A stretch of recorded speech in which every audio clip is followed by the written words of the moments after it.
All right, guys, what is going on? This is AV Watchmen. You guys are tuned into AV United We Stand.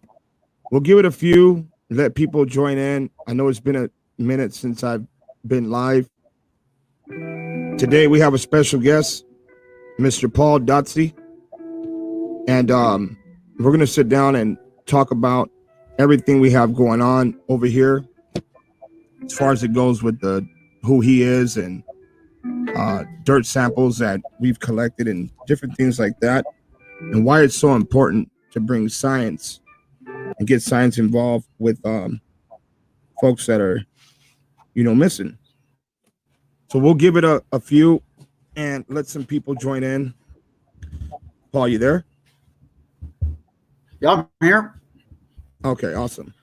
We'll give it about another minute or so and let folks join in. It's been a second since I've, been live. Odessa, how are you? Thank you guys for joining, James. We have Destiny, Gabby, Norma, Jackie. Thank you guys for tuning in. Michelle, just Marla, thank you.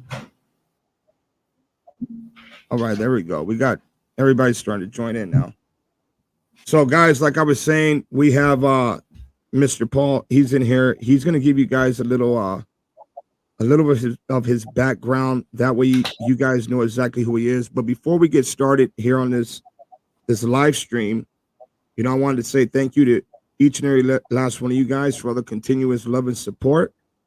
And on top of that, I want to see how is the sound on this live feed. If you guys can hear me clearly, please press 1.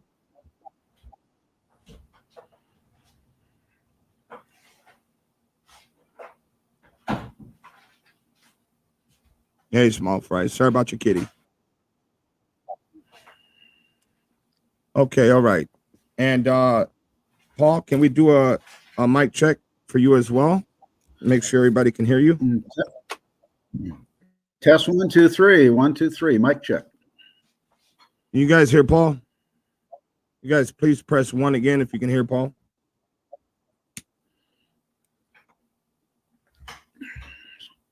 All right, awesome.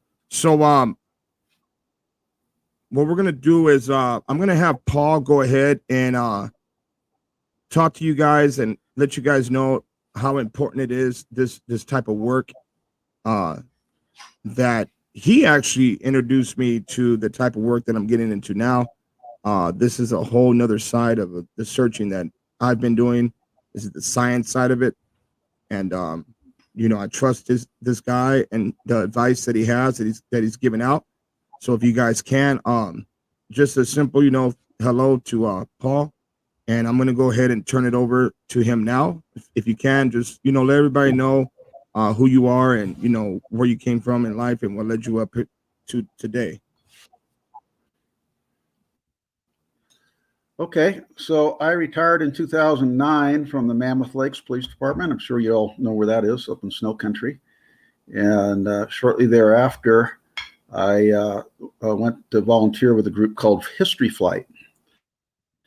And History Flight searches for and recovers missing Americans from the Second World War.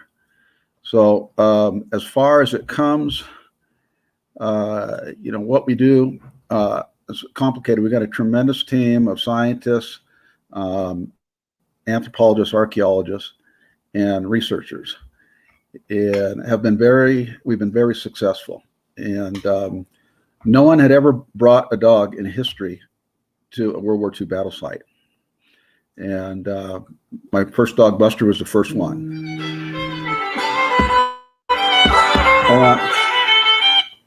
Oh, yeah, I should have warned you. So anyhow, that is going to be extremely loud in everyone's ears. You guys give him a second. He had to take that phone call real quick. I'm just going to turn it off here. Yeah, I should have warned you about that. Okay. That's a friend of mine, Deborah Tate. So I'll call her back, which is fine. No, yeah, you just we've been pick up where working you on left the off. Yeah. So we've been learning a lot, and I think the experience that I have is, particularly working the dog, is unprecedented anywhere else. Worked in France, Germany, Belgium, the Netherlands. Primarily in Europe, it's been aircraft crashes. We've worked a lot in the Ardennes where the Battle of Bulge took place, but it's almost impossible to dog because we took 80,000 casualties. The Germans took 100,000. This is all in 30 days in Belgium. And so all that blood from the bloody GIs, it's still there. Dog alert on it. It's not going to be blood. It's going to be human decomposition. And it's literally everywhere. And did some really amazing testing out there because I brought some vials to do mass spectrometer analysis. And that one location, they go, hey, the dog's alerting, not finding anything. I go, well, he's right. And then I remember one time I was down where there's a bunch of foxholes and followed the plume up to a road. And, after a lot of contemplation, I go, I know he's right. That was probably a casualty collection point. They didn't go up for any further than that, wounded and stuff. But I was working with David Roath. He was the head of mortuary command for the military in Europe. He came out with us and goes, okay, we'll test you. And I go, man, I'll take any test you want. And so they took me to a place where 10 years prior, 3 GIs had been hastily buried by the medics as we were about to get overrun by the Germans. At the first part of the Battle of Bulge, we had infantry divisions against German armor. And so they chased us pretty good until they got, and of course it was, the weather was horrible, so they couldn't use air power. It's a long story if you're into World War II, horrendous battle. Anyhow, he says, okay, work your dog. And I turned him loose and he alerted, and they go, that's exactly where we got the 3 GIs. And so I was going to take a sample, and I go, you know what? I think this decomp flows down 70 years later all the way down. So I went down about 50 yards and got a sample, brought it back to the US, and RPAD analyzed it, and it was, really rich for human decomposition. So we see that a lot. It's I call it human remains. It's trying to think the right word for it, but it's unrelated to what you're looking for. So human remains, trying to think of the right term. Anyhow, there's a lot of it there. So that's difficult. We had some good lucks on an aircraft, a B-26 that had been shot down. I think it was called Haven was the name of that plane. And all the airmen were killed. They had a 1,000-pound bomb go off when they hit. They were hit by AAA. And actually found one of the shells from that. So anyhow, we get a crash crater. There's about 5 feet of water in it and 3 feet of mud. And the dog kept on alerting on this hillside just opposite from where this crash crater was. And at first they said, yeah, he's wrong. There's nothing there. And so they, got all the water out with the excavator and processed the mud. And that under 5 feet of water and 3 feet of mud, they found one human tibia. And so then on that reverse slope, they found a gun, 45, I think a holster, and ultimately we called the military and they brought a guy in, a contract guy in to process that. I think it took about 3 months, but they had enough bones for all 6 airmen. Everything was about a foot deep, but the dog was alerting everywhere. He ran out of flags. And so he was right. And so that sort of thing. But I think our biggest, for me, the biggest case I've ever done, either criminal or otherwise, was Tarawa. And that's a little island that in the Pacific, about 90 miles from the equator. We invaded that in 1942. So our first invasion was at Guadalcanal, which was the beaches weren't contested. The Japanese had no idea that we were coming, and they were back in the jungle. So the Marines got on there. Then, the might of the Japanese Navy, which was super strong back then, they actually chased the Americans away, and, the Marines were isolated with no supplies. And so anyhow, Tara was different. It's a small island, like 285 acres, and just super fortified, pillboxes, big guns, 8-inch guns that were actually British. I think they got them from the fall of Singapore or something. Anyhow, we invaded, and the Marines were slaughtered, totally slaughtered, as were ultimately the Japanese. You know, if you can imagine, from one division having 3,000 casualties and over 1,000 killed in action in 76 hours. And the Japanese were pretty much eliminated. I think there was about 7 survivors. Anyhow, one of the military was supposed to go get them, but after the war, you know, there wasn't a whole lot of, everybody wanted to go home. And so they did some excavation there, and ultimately they said Tarawa, the dead on Tarawa were unrecoverable. There's over 500 Marines missing.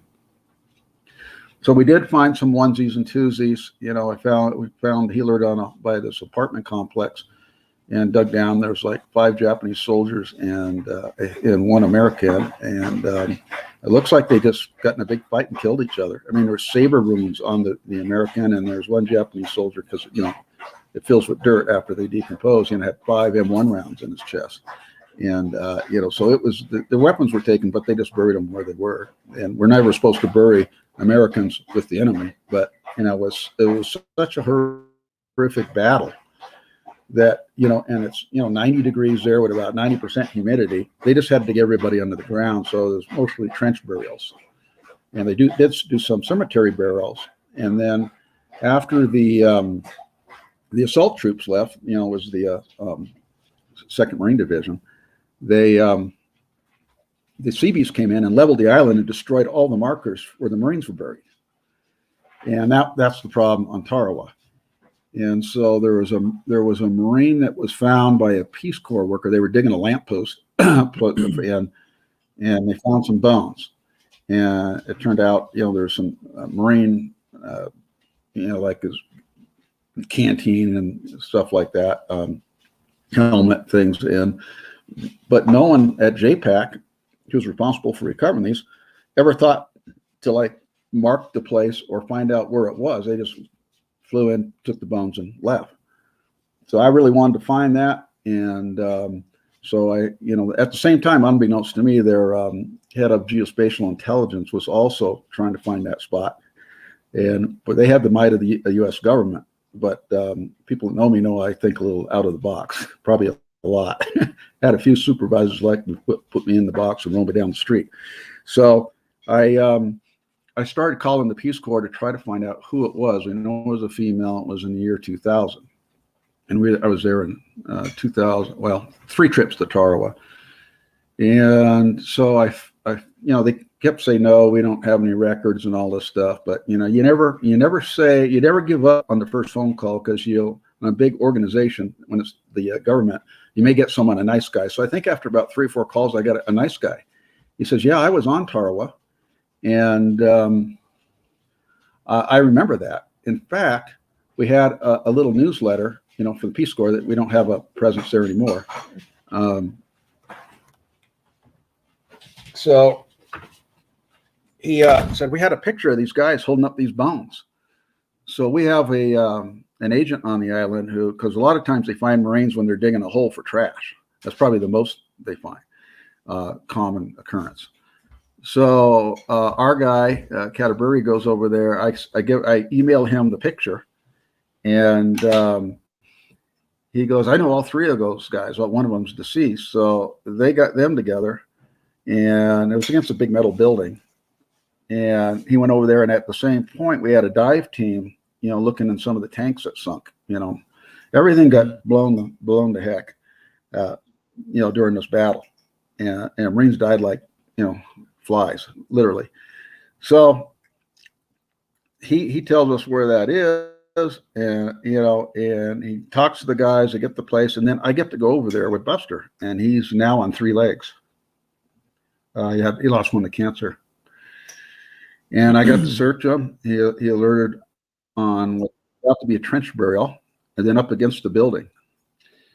Then we bring in ground penetrating radar. You know, the dog is, you know, the tip of the forensic spear, you know, and, you know, by that time he was, you know, trusted, incredibly trusted, because our first day on Tarawa was all tests. He tested me on places where people are buried and where people want were not buried, and he was 100%. Because they, were really wondering, I don't know what this dog thing is, and everything. But after that, so we had tried to work with JPAC, and that didn't work out so good. In fact, they banned us from the island.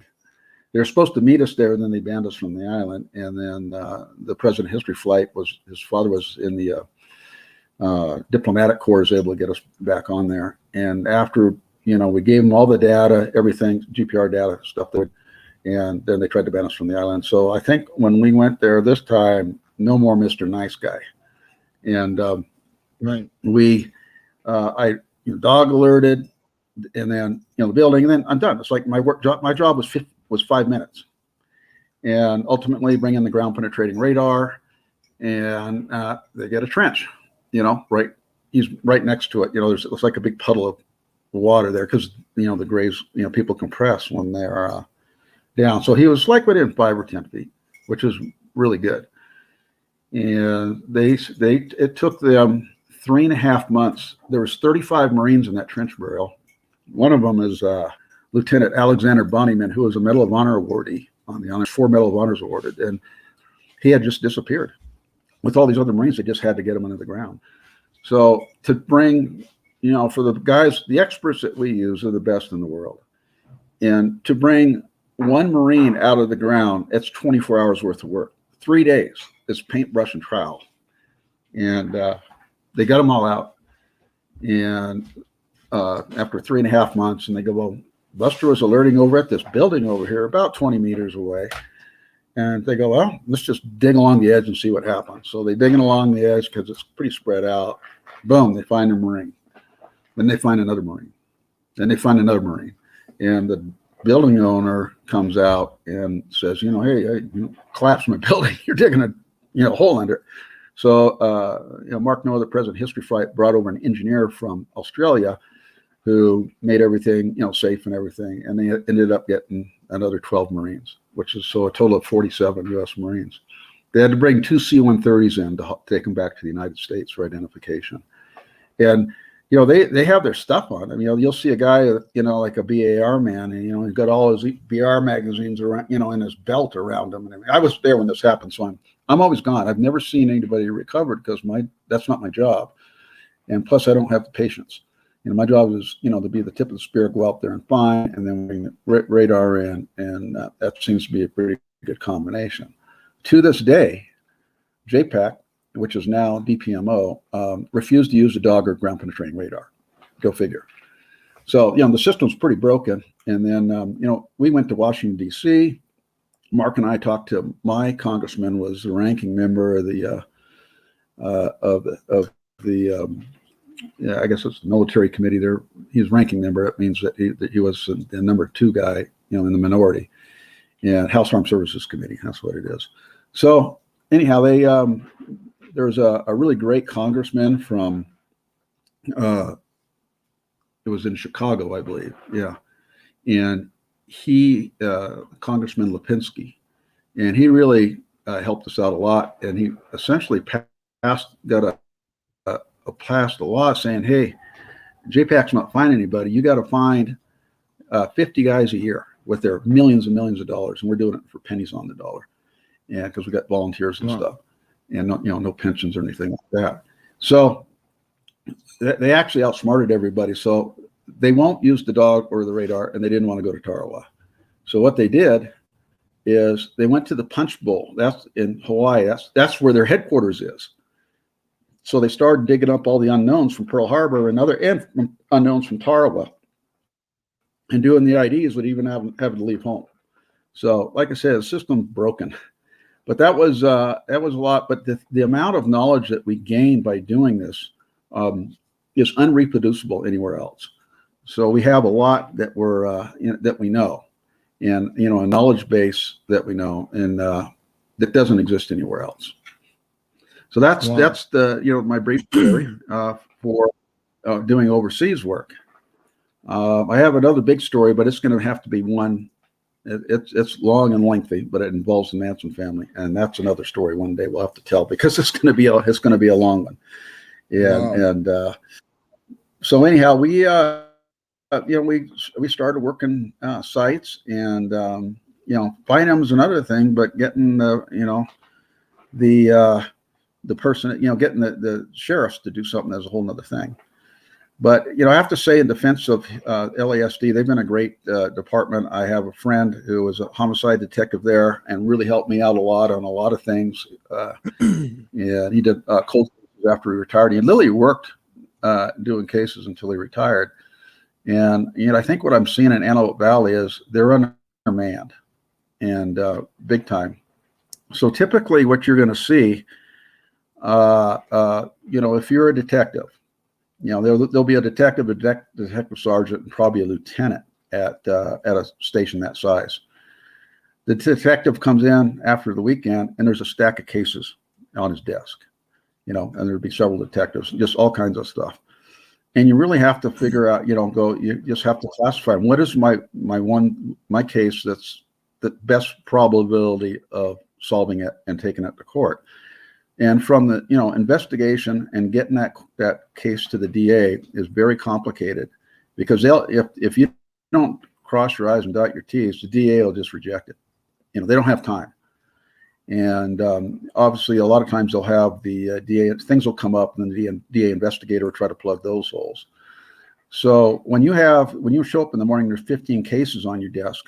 Which ones do you work first? So hypothetically speaking, let's say one thug stabs another thug. And another case is some guy gets maybe in a minor traffic collision with some thugs, and they beat him to within an inch of his life. Which case are you going to put your resources into? And so it's a difficult thing. And the patrol guys, they're busy. You see them all the time out there. I think, like most departments now, they're losing a lot of people.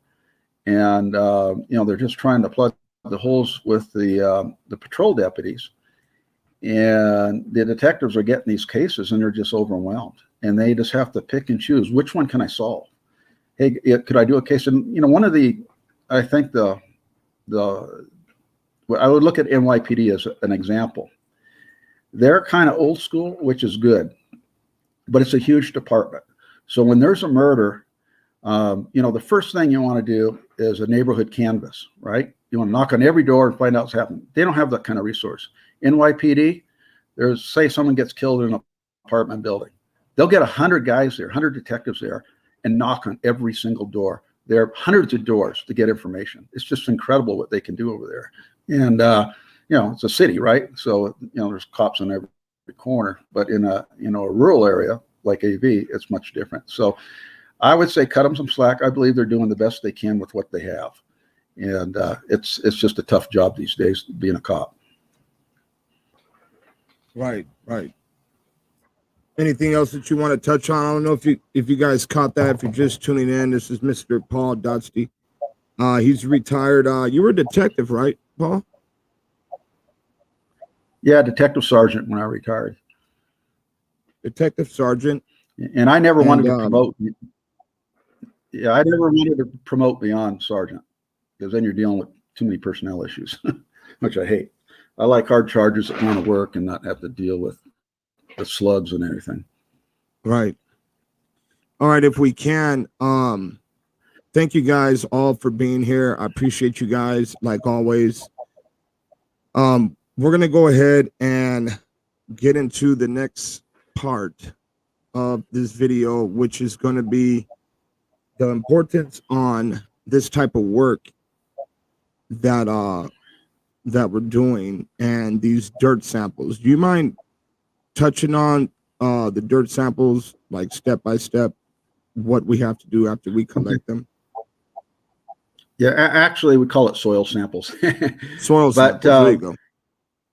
Yeah, so that's a we have a procedure that we do. The dog is first, and then we can do a little field test, out in the field for what we call aldehyde compounds that are part of decomposition, but they don't separate between human and animal. But if you're out in the desert, no one buries anything out there. So and it'll turn purple with these aldehyde. You just put a little soil in there, a little distilled water, about 10 drops of this shift reagent it's called, and then it turns purple. I go, wow, there's some decomposing there that's animal or human. So that's a good one out there. Then we get a soil sample, and to go for mass spectrometer analysis. Mass spectrometer is the tool of the analytical chemist. So Dr. Bass is the world's leading authority on human decomposition, undoubtedly. He has 4 peer-reviewed published papers on it. And he got his PhD at the Body Farm at the University of Tennessee, if you're familiar with that. Yeah, and his PhD was not in regular anthropology, I mean, they do all the bone stuff and everything, but it was time of death. And it ended up, he initially thought it was with insects, but it's actually the chemicals that the microbes produce, like by eating. And some of these compounds are, like industrial compounds, like chloroform and toluene, and all these bad chemicals. They all come from human decomposition. So there's about over 450 different chemical compounds in human decomposition. Now, some of them, there's about 30 that are human specific, xylene, I think, and there's a bunch of them, but I forgot all their names. So ARPAD knows them by heart. Yeah, so that gives you, when you're going to do a dig or asking, say, hey, we think there's someone dead here, have all the science you can to present it to the authorities or the powers that they be, and to get them to do the right thing and do an excavation. So that's pretty much it. But so after this run through the mass spectrometer, which we're using a lab over on the coast, that's because ARPAD has one, but he can't set it up in his basement. So this lab he basically coached them on how to do these types of analysis on it. So once the analysis is done, there's like 4 or 5 pages of chemicals that may or may not be there. There's one that shows them. Then that data is sent to ARPAD, and he does the actual interpretation of the results, saying, yeah, this is, human decomposition, it's from a person, and all that sort of thing. And we're doing some things now that no one's ever dreamed of. Hopefully that'll come out in a couple months. It's another case, a missing girl case. But I can tell you that we've worked with the Max Planck Institute. They've been very generous in helping us. And pushing the science forward. I mean, the science they're doing there is nothing what the United States anybody can do. So there's a lot going on out there. We've used labs here that are very good, and I think people are going to be very surprised with the outcome of this case because it's never been done before. And I'll just leave it at that for now. Hopefully, in the next 2 months, the article will come out about this case. Right. So we try to do, science-based investigation, and, having the dog as the tip of the spear. That's, dog alerts, hey, something's going on. Do the aldehyde test, that's positive, and then get a soil sample. And maybe a GPR, like, those places out in the desert, the GPR probably work really good. But a place like an Orchard or something where, all the dirt's been overturned, probably not so much. Like there's one GPR guy told me, if you dug a hole out in the desert 5,000 years ago, I'll find it because it's totally undisturbed soil. But when all the soil's disturbed, you don't get a really good result. Right. Well, I wanted to take the time to say thank you, Paul, for it's a blessing to be able to work side by side with you, and you actually came out here, drove 5 hours away to get out here and give me a hand with what's going on. As you guys know, we had the Monique Figueroa case. It's out here in Little Rock, California. We have Gloria Huerta, and of course we have our California City boys that are still gone. And that's something that we're going to be, you guys know that already. I'm not going to stop looking for those boys ever until we find out what happened to them. I've told you guys this many times before. I noticed there's a couple people in here that were asking the question, how come other channels are not talking about the boys? Let me tell you guys, because another hot story came in. So when another hot story comes in, like what happened out there in Texas, Now everybody's going to focus on that hot story because that hot story is going to bring in the views. I've been telling you, there's a bunch of fake channels out there that only care about their monetization. They really don't care about who's found, who's not found. They just care about making that paper, the almighty dollar. So I'm in this hall for the long run with those boys, and they're still gone. We need to. I've spoke already with one of the family members for the bio family. We need to get a sample. We need to get, what is it? Pause the fingernail sample.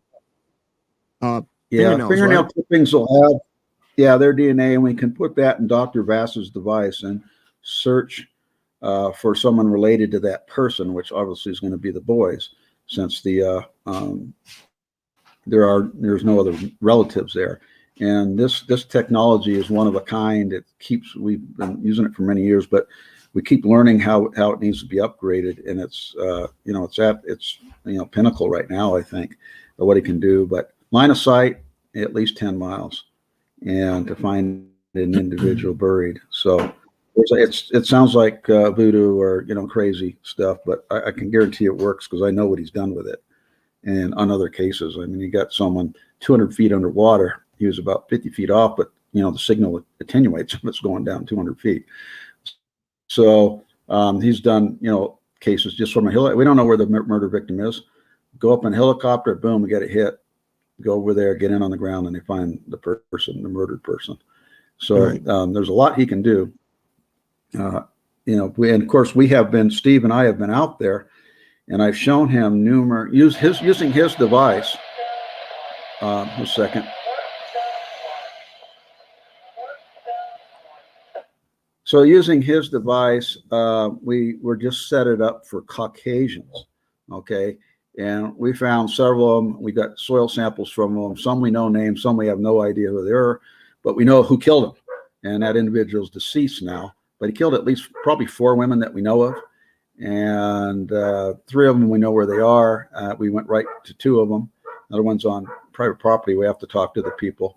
And another location, a young lady from Quartz Hill. We have a high level of confidence there, but there may be more than one. So that kind of messes up. And that was just doing Caucasian without going to black people, which we have the capability to do as well. So, but having a DNA reference to put inside of it, the device, it's only going to look for them, or at least one of the boys. I think they're from 2 different fathers. So, but I assume they're both together in the same hole, if that's what happened. Right. Well, if any of you guys have any questions for our guest, I'll go ahead and take those questions now. Go ahead and put your questions on the right side in the comment section, and I'll do the best I can to get those questions over to Paul. Matter of fact, Paul, you'll see them pop up on your screen. Can you see the one that's on there right now? Yeah, I just see I am ready to go. That's all I got. No, directly on your screen itself, like where we are, the screen. Okay, yeah, I see that. So that's where it's going to pop up at. Okay, we're going to go with Vicky Vernon has a question for you. I just put it right there on the screen. Okay, in training cadaver dogs, does one train better than other, male versus female? Also, does being spayed and neutered not make a difference? So I like males. I think most people do. Obviously, female dogs go into heat and everything, and there's issues there. So pretty much stick with males. Probably the top 2 breeds are the Labradors and the European-born German Shepherds and Dutch Shepherds, that lineage. Very easy to train. Labrador's super easy to train. And you never have to worry, if there's a crowd, there's people, they're just friendly to everybody. So you never have to worry about them biting someone or anything like that. Okay. Here we have a question from Miss Gonzalez. It's right there on the screen. How long does the result take to come in? It could probably, the soil samples could probably a couple weeks. And then once we, get all the printouts to RPAD, just a few days. But I think we got 12 of them, so 3 of them are on the NEEC, and I feel really good about those. Really good that they're going to come back. I mean, I can usually tell. There's one that he barely alerted on, just barely, and I think the person wasn't buried there; it was just kept there temporarily. And it'd be interesting to see if we get anything on that.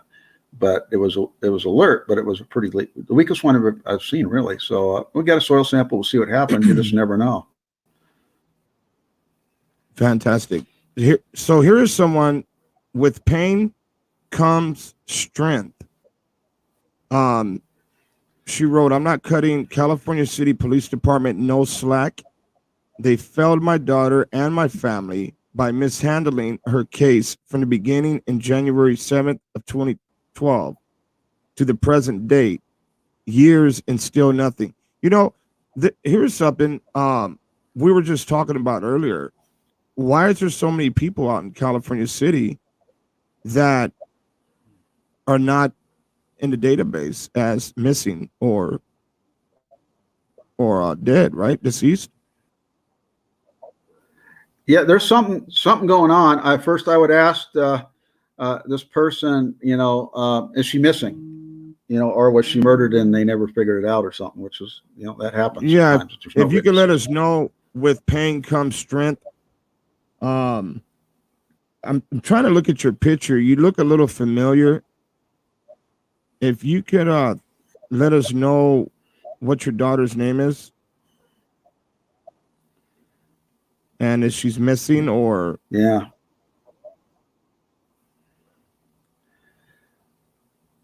Yeah, I think there's one a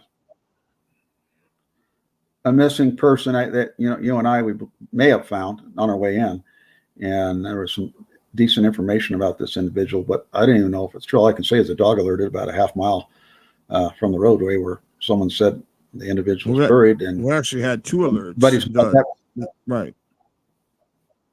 Yeah, so that's in Cal City. That I don't know.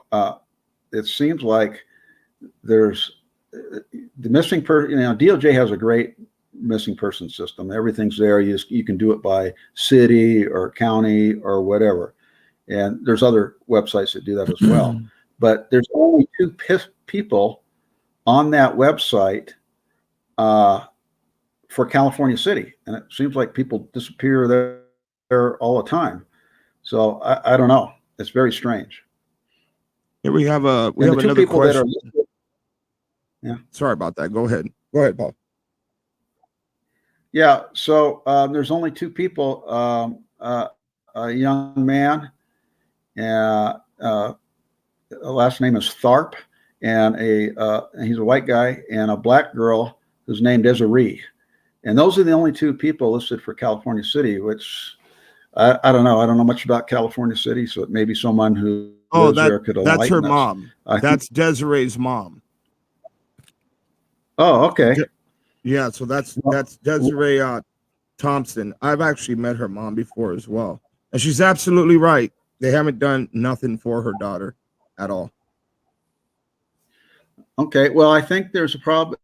We'll have to talk to her, obviously one-on-one and tell her what we need. But if we are able to get Dr. Bass out here, I think we could, search for her as well pretty easily, as well as the boys.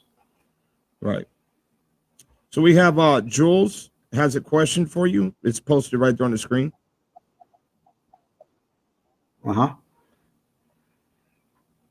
Yeah, so the dog is only trained to alert on human decomposition, human bone, human blood, and cremations, human cremation. I have, it's usually going to, human cremation ashes. So those are what they don't tell us which one it is.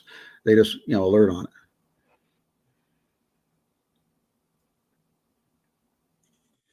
All right, guys. So, let's see what we got here. I'm trying to read through your comments. I think Cobb suspected adopted parents.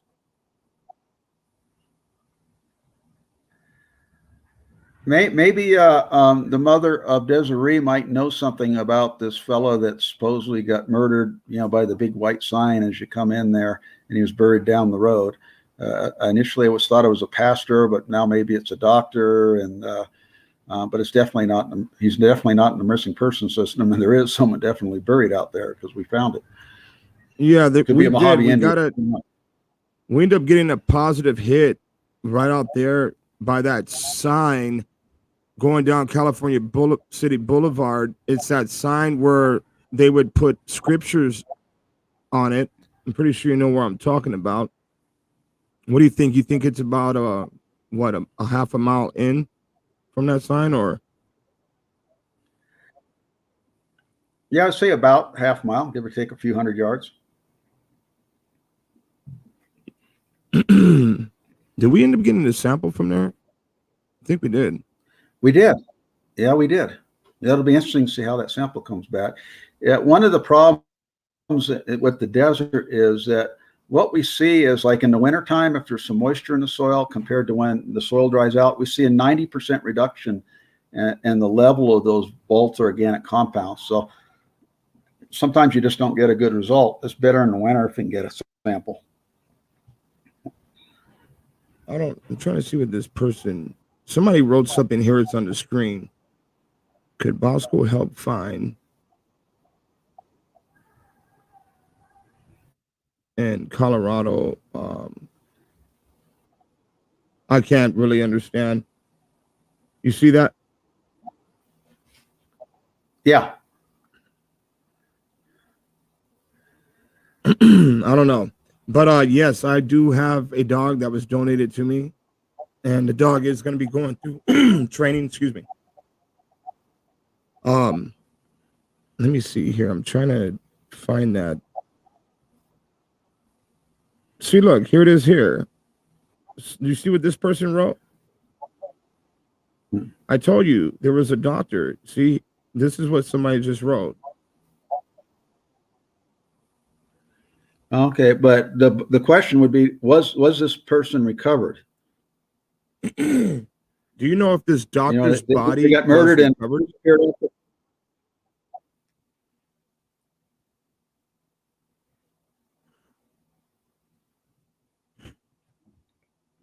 Yeah, I'm trying to see if okay, guys, so here's the thing. The soil samples, we're gonna need help.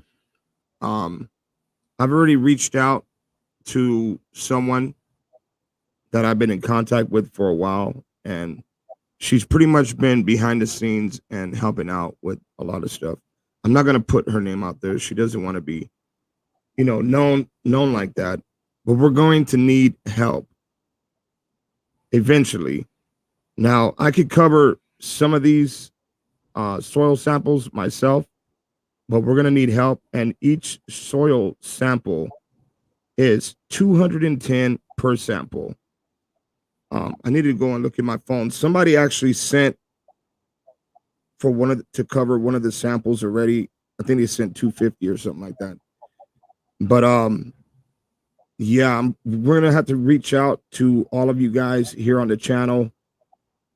If anybody wants to help out in any way, just hit me up and let me know that you want to help out and get these soil samples sent to the lab, and then from the lab we will have them sent out to our pad, right? Right. All righty. So that's it right there on the bottom of the screen, guys. 210 per sample. If anybody out there can help, it would be highly appreciated. And if you can't, then I'll do the best I can to make it happen. And I will talk to a partner of mine to see if we can make this happen. At the end of the day, we're doing the best we can to locate these boys. You guys have seen, we've gone everywhere, looked in lakes, waters, knocked on doors, everything. So now it's a blessing, like I said, that Paul's here, and now we're going to go about this another direction, a scientific direction. And if we do get a confirmation, and if we can get help from the bio family, and if we do find something in Cal City, then we could know for 100% fact that, yes, these are the boys and they're buried right here. And then we can take that to Bakersfield PD because it's no longer with California City Police Department. As you guys know, it's in Bakersfield. So then we would have to go to Bakersfield, and you would know more about that, right, Paul? Yeah, I think because they have a small department that they asked, for Bakersfield to take it over because they have a lot more resources than a small department would have. Right. So once we get the lab results back, we send it to RPAD, Dr. Voss, and then he will let us know for a fact, like, yes, this is who's there, this is where it's at, and for a fact, somebody's right here. And then we have to go to Bakersfield PD with all that information, right? Yeah, it's not going to say who the person is. This is going to say that it's a human being buried there. That's all we can say. Well, I mean, if we had like fingernail clippings from the bio family or something like that, if we were able to get DNA from the bio family, then he would know for a fact that way, right? Or am I missing something? Right. Yeah. If he gets a hit, say on Desiree, and I think you need to talk to her mother, and we'll definitely, if he comes out, we'll add her to the list of people to look for. And but yeah, from the mother, father, brother, sister, that's all fine. And Okay. So only look for that person, and we'll have to know where the relatives are out there, so we're not pinging on them, like they're at their house or something. So right. But we know how to overcome that. Okay, now here's the thing, guys. If you are sending a super chat like Miss Sharon did, she put started for the samples. I appreciate you, but we will not get that until I think the next payout, which is every 21st. Every YouTuber gets paid out on the 21st of every single month. So we won't get that. The best way that you can donate and get involved with getting these samples taken care of is through PayPal. One of my moderators shared the PayPal link. Make sure when you send something through PayPal, you specifically put in the note section, this is towards the soil sample. Okay, make sure you put that. And one of my moderators, if you can, please share the P.O. box number as well. Now, you guys know I'm very transparent about everything. I keep everything out in the open with all of you guys. I've never fibbed or made up any type of crap. When I said I'm going to do something, I do it, and I come through 100%. There's no one out there that could say something different. Now, with that said, if you decide to help, I'm going to be very transparent with each and every last one of you guys, and you will know exactly what has came in from each sample. Right now we have how many samples do we have, Paul? I think it's 12, 13. I think it's 12. Okay, we have 12. Okay, we have 12 samples and 3. Say it again. I would say 3 of the samples from Unique from different locations because they dug. I don't know if they dug. Obviously, they didn't dig deep enough because they had a backhoe that can go down 18 feet. So we're not getting any info or feedback for how this dig went. It needs to be done with RPAD there, who's exhumed over 200 people, all the way back to the Revolutionary War. Okay. The Black Chaos wants to know, did Gloria Huerta's body get found? No. The answer to your question is no, she has not been found. But we did find a trailer out there, and someone that is supposed to be a friend of hers confirmed that it might actually be her trailer. I'm actually waiting back. I'm waiting for a phone call or an email back with some information that I sent out. But there is a trailer that was out there that was burnt, and her mom and them actually found this trailer a while back ago. They called the sheriff's department. A couple deputies went out there in the middle of the night, and they said that that is a zone, an area that they do not want to go out to in the middle of the night because they could be ambushed. Now, I get what they're saying. I mean, that area where that trailer was found, myself and Paul, we've been there.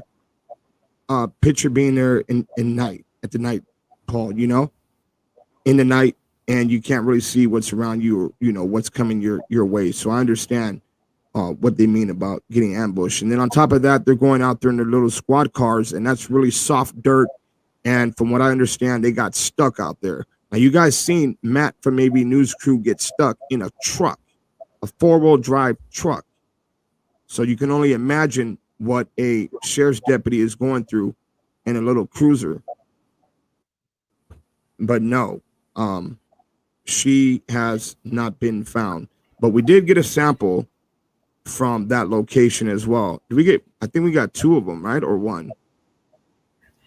1. Yeah, we got 1.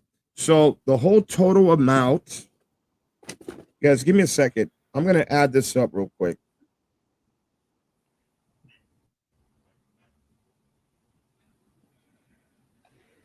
What do we have? We have 12 times 210. 210. We got $2,520. Well, is my calculator wrong, or somebody rounded it, stay close to 2,600? That makes sense. So 2,600 at the end of the day is what we're going to need for every one of these soil samples.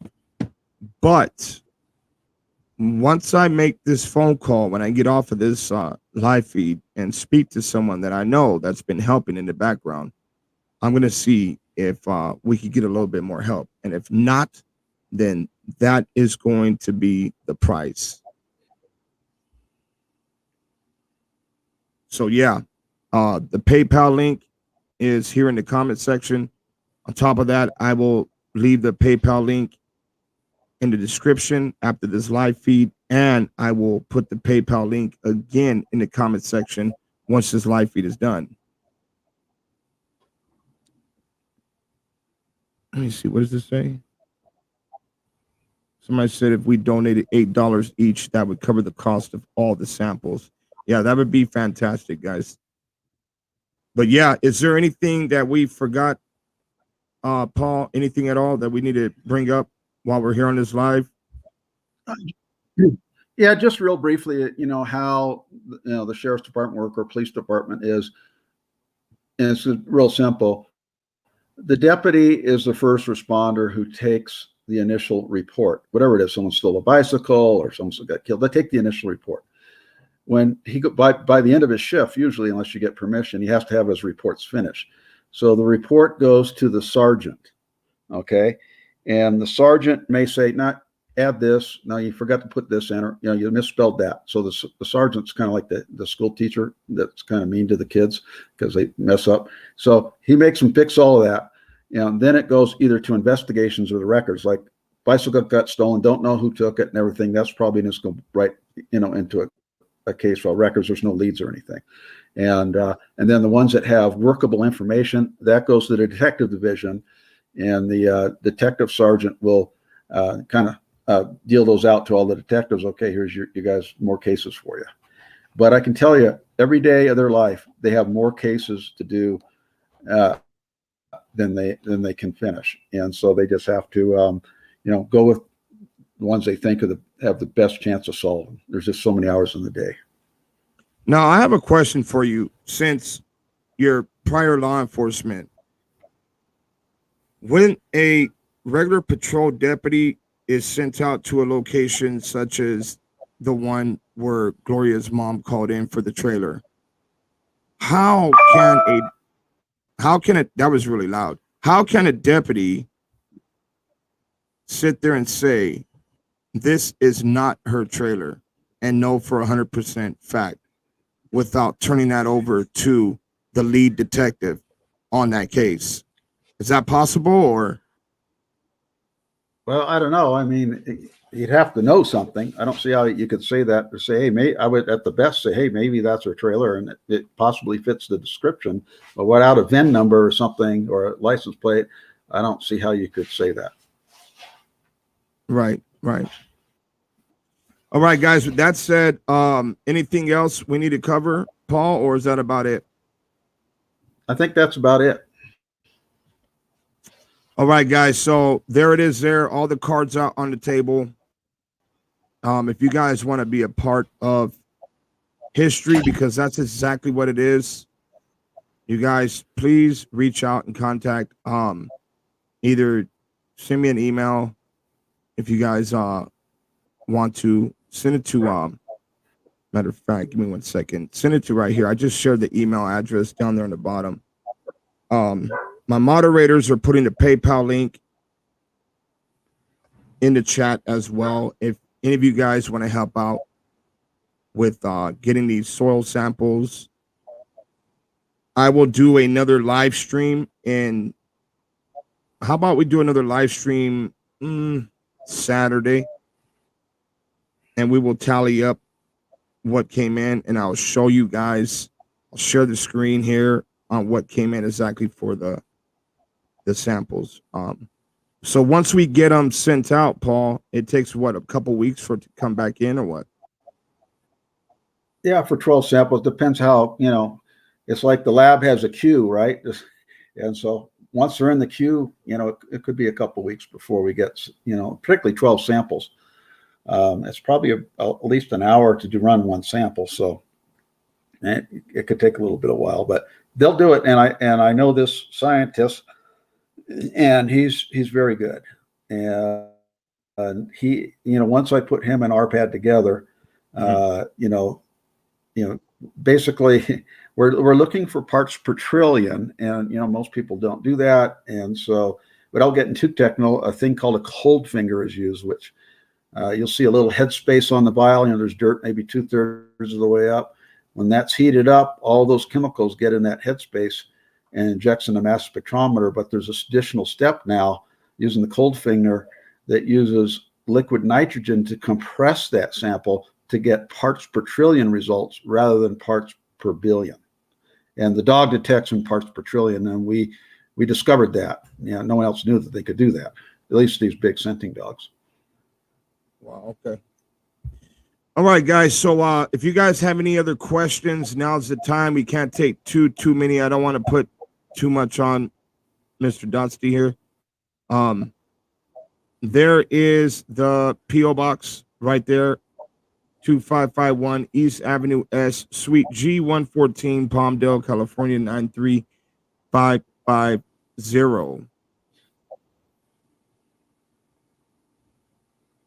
Tammy, you're gonna have to literally probably rewind the live stream. Basically, we have Mr. Paul Dutsty on the line that he sat here and gave the rundown on who he is and exactly what he does. Hey, another thing, guys, guess what else? Paul, guess what he did? Guess what he was involved in? Well, some of it. You want to tell him the story about the Black Dahlia or what? A little piece of it? Yeah, sure. It's just a little piece. Fascinating story. I almost didn't do it. Some TV company called me. First, you have to understand that in California, every cadaver dog handler belongs to a search and rescue unit that works for the sheriff. They're not allowed to do anything unless they go through the sheriff. So I don't work for no one except the families of the missing. So I can go and do whatever I want, but I'm the only one in California that can do that. And so understand that. And so the Black Dahlia case, this movie company they were doing a story on it, and there's some kind of haunted stuff. And I go, I don't do any of that psychics, haunted, whatever.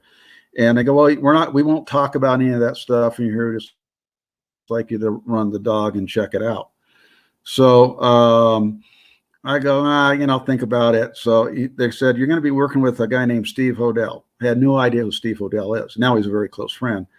And so I Googled him, and I didn't even know where they wanted me to go. I didn't know.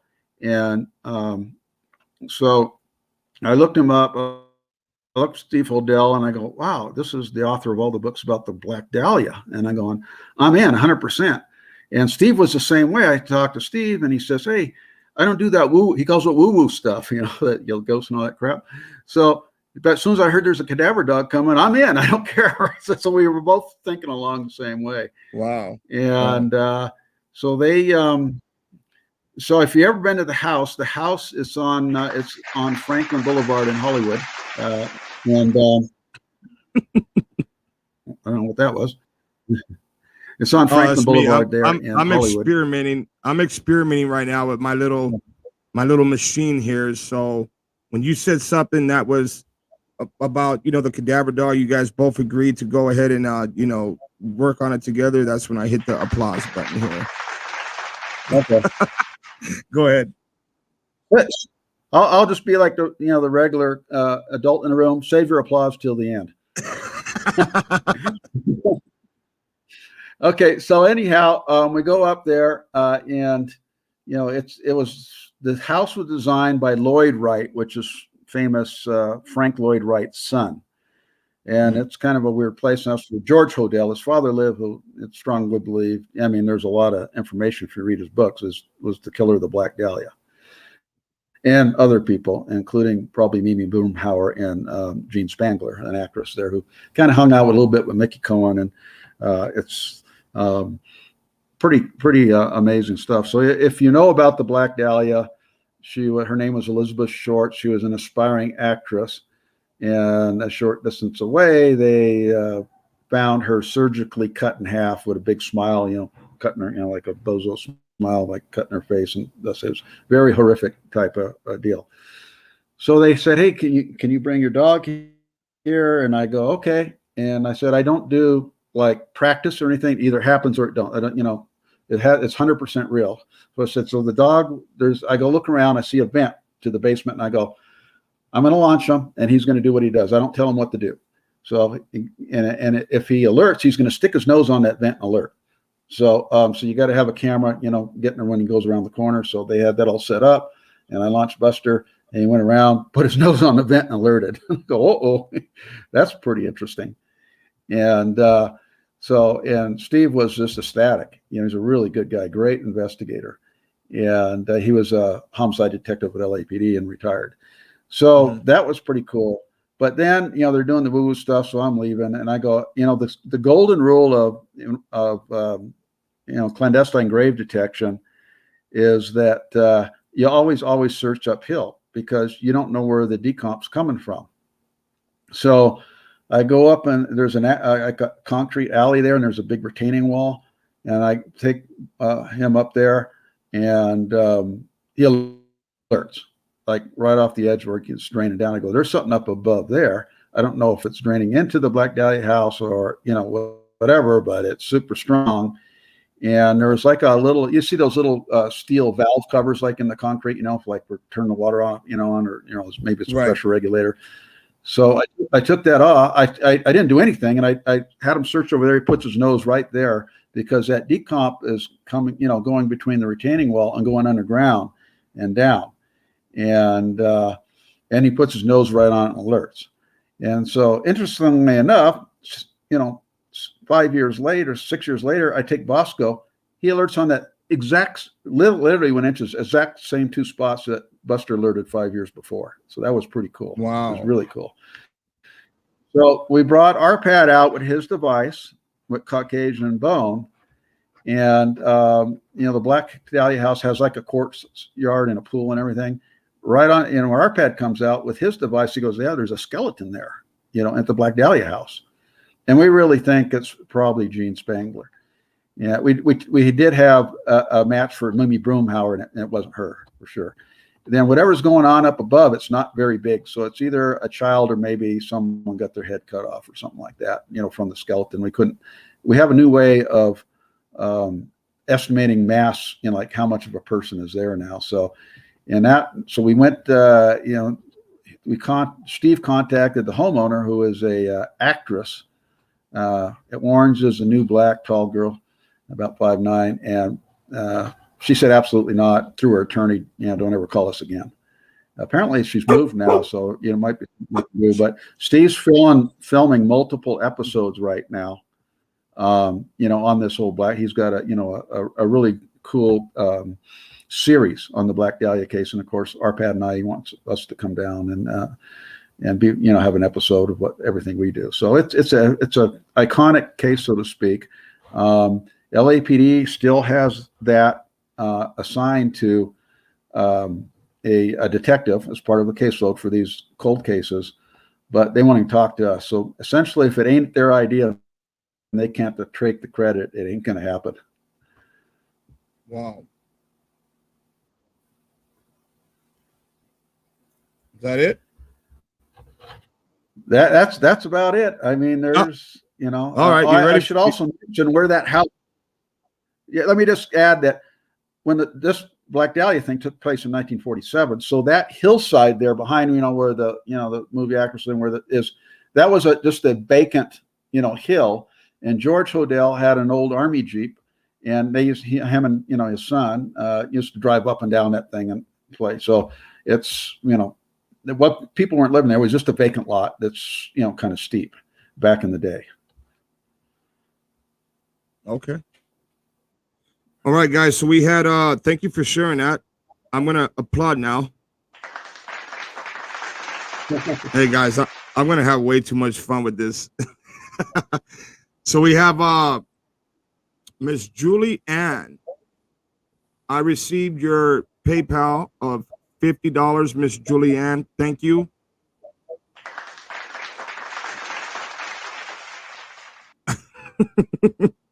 We have Miss Kathy Laws. She sent $10. Thank you, Miss Kathy. We have Johanna Williams, $10. We have Andrea Columbi, if her name right, $10. And we have Sheely, I can't say her last name, I'm sorry. And she did 20. I appreciate you guys. Like I said, on Saturday, we will do another live, and I will go through the whole list of everybody that sent something in. So remember, it's per sample, $2.10 per sample. Hey, thank you, Crazy Diane. Let me see what she had to say. Hey, you're at Lots of Medical. Oh, hey, no problem. Hey, I love you right back. Appreciate you. Guys, look, let's thank you for being here, Paul. We're gonna start closing out this live stream. But I want to let you guys know that I do have this little machine here where I can do this. I can do this. And if somebody says something that we don't like, then we could do this.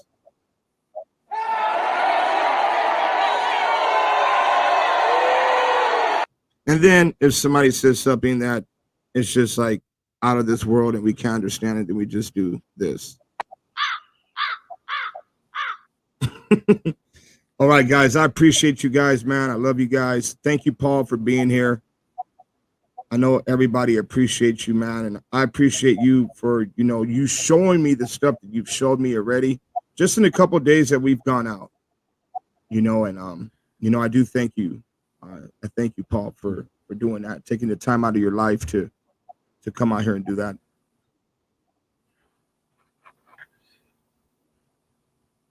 Hello. Okay. Well, yep. Well, thank you, Steve. And I look forward to some more adventures that I know we're going to have when we get some other things lined up here. All right. Awesome. All right, guys. So Paul is about to be out of here. If you guys haven't heard, Matthew Wallace from AV News Crew, his father passed away today, I believe. You guys know he just went out there to Texas to see his dad. Well, his dad passed away today. And so you guys say a little prayer for for Matt and for his family, for Apple. I'm not sure if you guys, most of you guys heard about it yet, but yeah, he passed away. Rashad, what's going on? Rayshawn, there he is. How you doing, brother? That's another guy that went through absolute hell with them people I was telling you about, Paul. Oh, He went through absolute hell where fingers were pointed at him. It's just in the stuff that was done to so many people here on YouTube by a couple dirtbags. It's insane. But yeah. All right, guys, we're gonna go ahead and end this out. Don't get off yet, Paul, because once I end it, we can still chit chat for a few. But guys, I thank you guys. I appreciate you guys. I love you guys, and I will see you guys here very soon. Hopefully Saturday. I'll be out all day tomorrow searching. I have to go to a location that I'm not going to say where, but I'm going to go somewhere and check something out. So, all right, guys, we are out of here. Thank you guys for joining. Appreciate you guys. Make sure if anybody wants to help out, find that live stream, that link to the PayPal, and whatever you can help with, it'd be much, much appreciated with, guys. Thank you.